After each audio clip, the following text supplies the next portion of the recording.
Welcome back to the show with myself, Nafisa Dango, coming to you live from the Salam Media Studios right here in Johannesburg.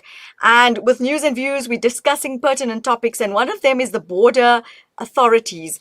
The border management authorities have taken stringent measures to be able to put certain processes into place.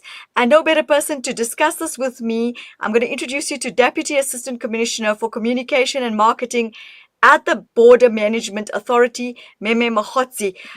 Of course, with increased security and nearly 70 additional personnel, they are improving the festive season safety at the South African borders.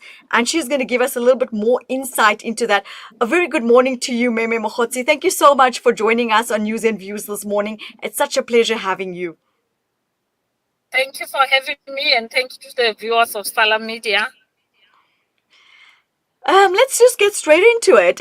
Give us a little bit of an outline of what's been happening at the borders. As we know, that is actually where the issues start taking place. And paint us a little bit of a picture of what you've come across there, and then we will then further go into discussing the processes you have put into place.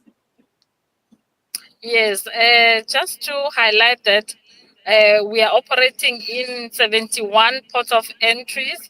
So 52 of them are land ports, 10 of them are international airports, and then we have 9 seaports. So as we are now in the festive season period, there's a lot of movement and activities that are taking place where travelers are making their way to various destinations. Some are coming into the country for holiday and for other purposes. So as the Border Management Authority, we have been appointed to facilitate the legitimate movement of people and goods across all the 71 ports of entries. And one of our responsibilities is to ensure that the travelers have got the required documents for traveling, whether it be passports, visas, or certificates like yellow fever certificates from countries that they are departing from or countries that they are going to. So over and above that, our role involves port health, where we facilitate the checking of temperatures. We do surveillance and check if travelers have got, any health challenges.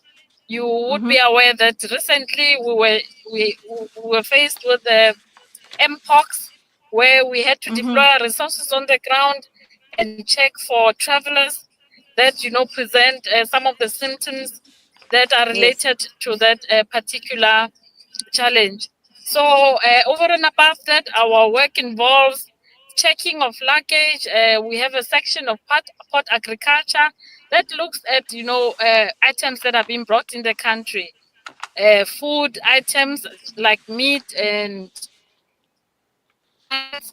that are not permitted to enter the country. So we intercept most of those items, and in this regard, we've been working very hard to ensure that we intercept some of the illegal foreigners that are trying to enter our country without the necessary documents. And we are currently now at Libombo Port of Entry that we are operating with Mozambique to facilitate movement and to ensure that our festive operations are in order as the officials from head office. So we have had partnerships with various stakeholders like the city of Cape Town at the moment, where we have entered in an agreement with them for them to assist us with additional deployments, deploying 60 peace officers that will also be deployed to our ports of entry. So there's quite a lot of work that the Border Management Authority has been doing since operating in the ports. We are happy to report that we're able to intercept an amount of 410,000 illegal foreigners that were trying to enter our country illegally. So these are the statistics that have been compiled over a period of time. And last Maybe year, let me come in there. That's a huge amount. I mean, you're saying 410,000. I'm sure that has been a logistical nightmare for you because having to actually check around that and going to the different borders, you're saying 410,000 people. That's a phenomenal figure. And having to control that, I'm sure must have been a lot of, should we say, hard work logistics that had to get involved to be able to put those processes into place to make sure that those people don't actually enter illegally. yes, we continue to do such work. As you are aware that, we have the formal borders, ports of entries that we operate in, but also there's quite a number of travelers that often try to enter our country Mm-hmm. So Maybe we seem to, you'd understand yeah, we that seem to be some of having a bit of our a ports of technical problem. entries have got fences that are compromised, that are damaged. Pardon? Yes. Okay, so Yes, now I say the signal was a bit bad there, fences but that we are seem to pick damaged. up. So we try to intercept them. Yes. Yes, we I think, intercept all of them. Those that are trying to get through illegally and those that are trying to get through the vulnerable let's talk about the illicit goods issue. I mean, it's not segments. just about people. It's not just about people moving across borders. You've had a lot of crime that you've actually intercepted at the borders itself. Talk to us a little bit about that.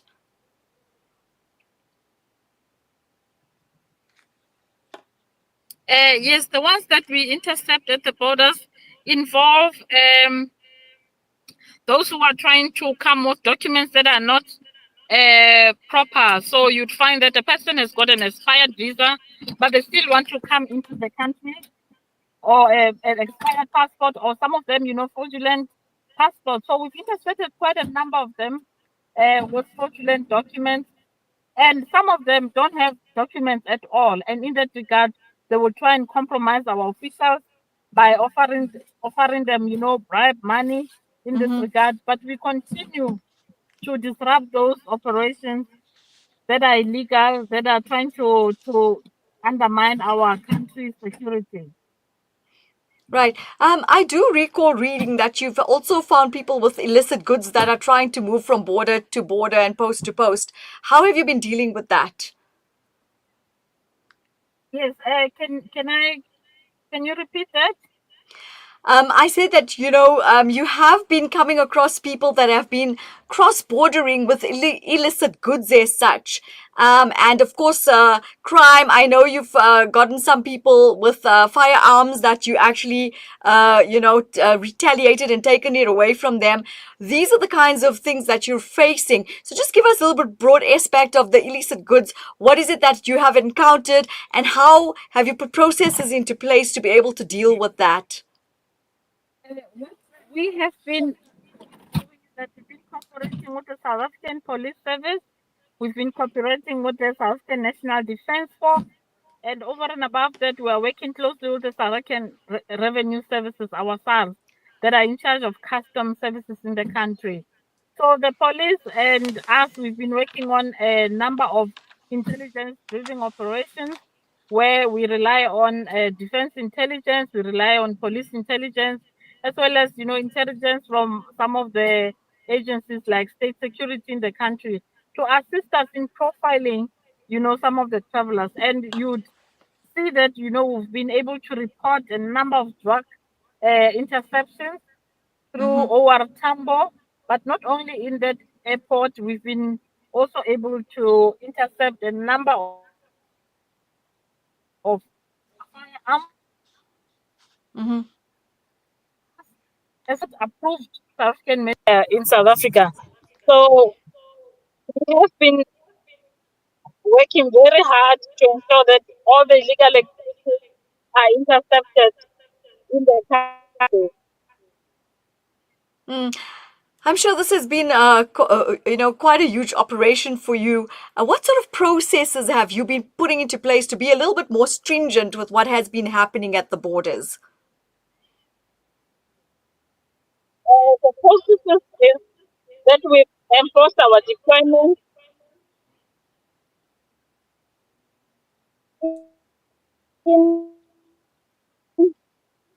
June this year, we from college. So they have been spread across all ports of entry. We have also deployed some of our head office officials. Like I'm saying that I'm here at the port of entry in Libombo just to monitor Hmm. operations, assist the teams on the ground in terms of working and ensuring that we make sure that everything goes smoothly.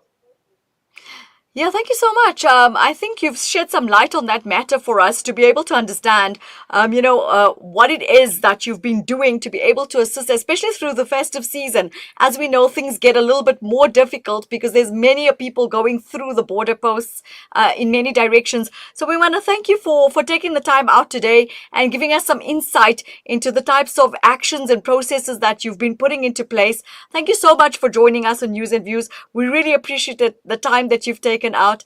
Thank you so much. Have a lovely day going forward. Stay blessed. Thank you for having me. Stay blessed too. Thank you so much. And that was Mmemme Mogotsi telling us a little bit about the information about how they're dealing with the issues at the border posts. As we know, it is the festive season. Things are increasing. Crime is increasing.